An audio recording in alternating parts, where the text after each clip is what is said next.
Hi everyone, welcome to part 1 of my 3-part series of getting started with digital stamps in Procreate.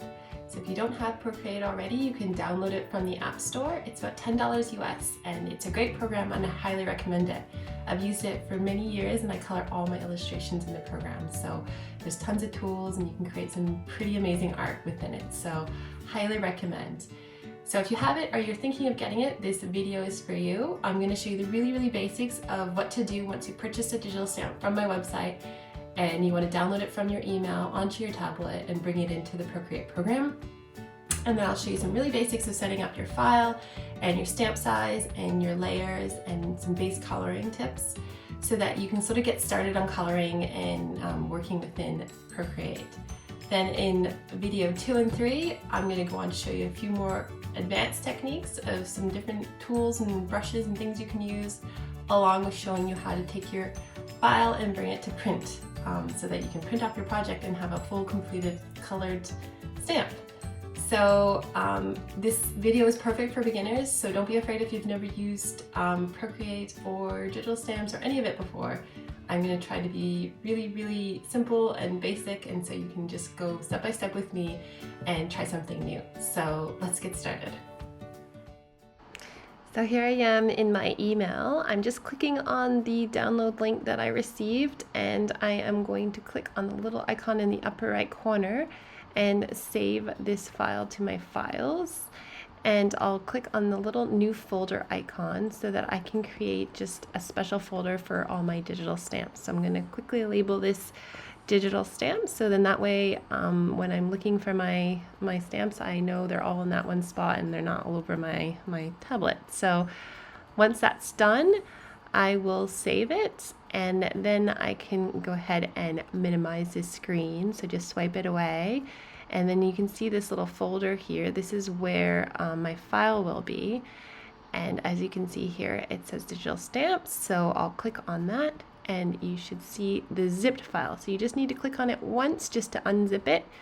And then you'll see another folder and you can click on that folder and you should see 2 versions of the stamp inside. So the first version's a black line version, which is the standard version that you would use, and then if you swipe across you can also see a light gray, what I call no line version, so you can color right up to the edges and over the edges if you want to.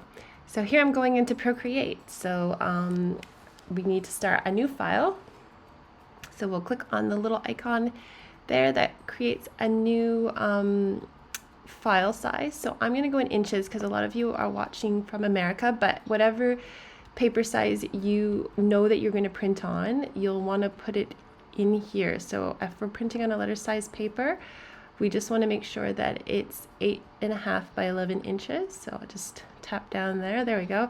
8.5 by 11 inches, and then I can create my file that way. And there is my blank file. So I know that's a letter size piece of paper. So the reason I like to do that is that I can sort of know how big my stamp is going to be on the page. Here I'm just clicking on the little icon tool and turning on the drawing guide. And the reason I'm doing this is to sort of get a sense of how big my stamp's going to be, more so in the measurements. So if you just click on edit drawing guide, right now it's in pixels. I just want to change that to inches. So I've made my file in inches, so I also want this to be each unit. If you saw, I clicked on the one there to be 1 inch long, so that each square is equal to 1 inch. So that way I can see, as I'm showing you here, if you want your stamp to print out as a 3 by 3 inch, you can just do 3 by 3 squares, and then it gives you a better sense of how big your stamp's going to be in the end. So I'll click done, and now I'm ready to bring in my digital stamp. So I'll click on the little tool key and then go on to the add button, and then we'll go down to insert a file. So once you click that, make sure you find your folder. My folder just came right up, so I'm going to click on my little pumpkin and bring him into the file. So right now he's really big. He'll be taking up a full letter size sheet, so I definitely don't want him to be that big for this project. So what you can do is scale him down just by pinching him with your fingers. So I'm just bringing him down in the corner here just to see if I can measure him up here. It looks like he'd be about 3 inches long. Maybe I want a bit bigger, maybe 4 inches by 5, something like that. Seems about right for my card size. So once I'm happy with that, I just want to bring him over to the center of my page, just because I like to color in the center of my page, and I can just tap off of the screen, and then I'm going to go ahead and turn off my drawing guide so it's not distracting. So back to the tool key and then the canvas, and then just slide the drawing guide off so it's not distracting while you're coloring. So now you're ready to color. You've tapped off the screen. You can zoom in by just pinching and stretching up the screen, and just so you can zoom in so that you can see what you're working on. And then we're going to go in the layers and create a new layer. So this will be your color layer. So I like to rename my layers just to keep organized, but you don't have to do this. It's just if you end up having many layers, sometimes it's easier to have them labeled so it's really easy to know where different parts of your drawing is. And when you get into Procreate a little bit further and more advanced, this can come in quite handy. So I'm just going to quickly name that color and hit return. And then what I want to do is drag that layer underneath my stamp file so that the color will make sure it's underneath those black lines. So one quick tip you need to do though to make sure that the color shows up is click on that little N on your layer and change it to darker color so that the coloring underneath in that bottom layer will show through and you won't get that white background. So just if you click on your color layer, then that's where we're going to do all our coloring. So here I am. I'm going to go ahead and choose a brush. So there are tons of brushes here, tons of different things you can do. I will bring you through them a little bit more in video 2, but for today, I'm basically just going to stick with what I typically use for my base coloring, which is in the inking folder, and then it's called dry ink. And the reason I like this particular brush is that it's got a bit of a gritty sort of unfinished look, which I love. So then I clicked on the little color icon and I'm trying to look at what color to choose for this little guy. So I have a few colors saved in my palettes and I'm gonna pick this light peachy color, make sure that I've got my brush selected, yep. And then this is also showing the different sizes of the brush. So if you scroll that up and down, you can pick a bigger or smaller brush. I've gone with a fairly large size, closer to the top, just for the base coloring here. There's a big area to color in. So I'm gonna quickly color that in and then make my brush a tiny bit smaller to do the edges.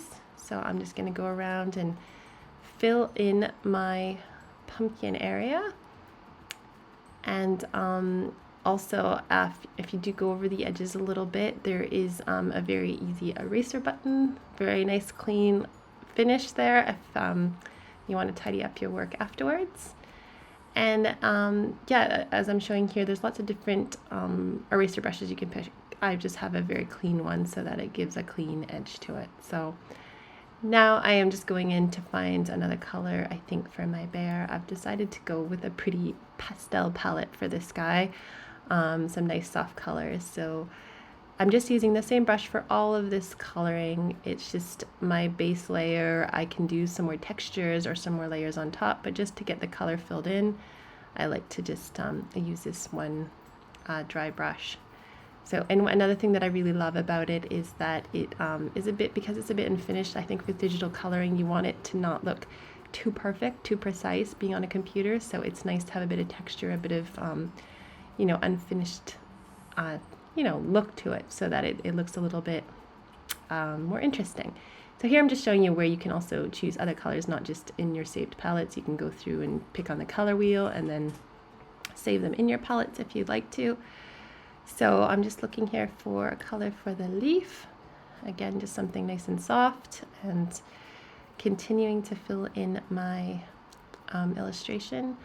As you saw there, I just pressed down on my screen to select a color. So that is a really fun tip. So if you just hold your finger down on any part of the screen, it will select that color, and so you can grab that color again if you want to use it somewhere else in your illustration.